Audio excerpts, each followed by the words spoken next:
Ассаляму алейкум, урметли серджилер. Добрый день, дорогие друзья.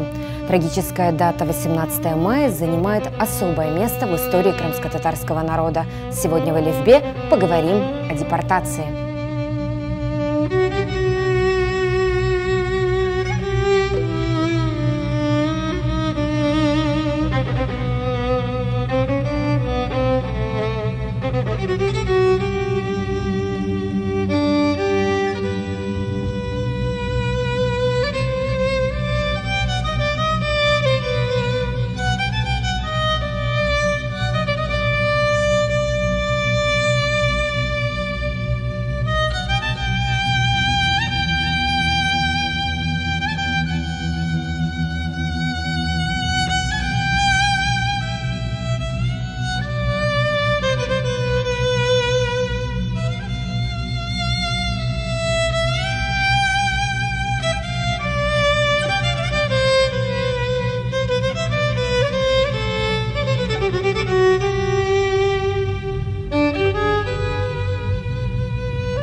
Депортация переводится как «сюргюнлюк», также можно сказать «сюргюн этуф» или «сюргюн этме».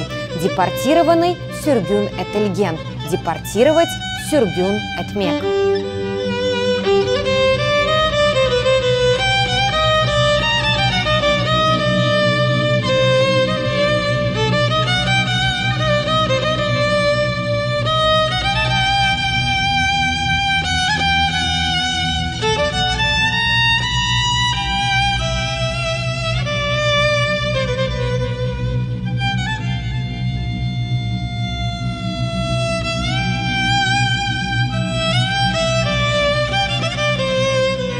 Возвращение на родные земли стало возможным почти после полувекового изгнания.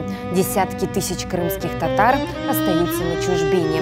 Возвращение, кайтуф, а также, можно сказать, авдет.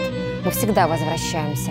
Без эрвахат кайтамас. На этом я с вами прощаюсь. До встречи в следующем выпуске Элифбе. Корушкенджи.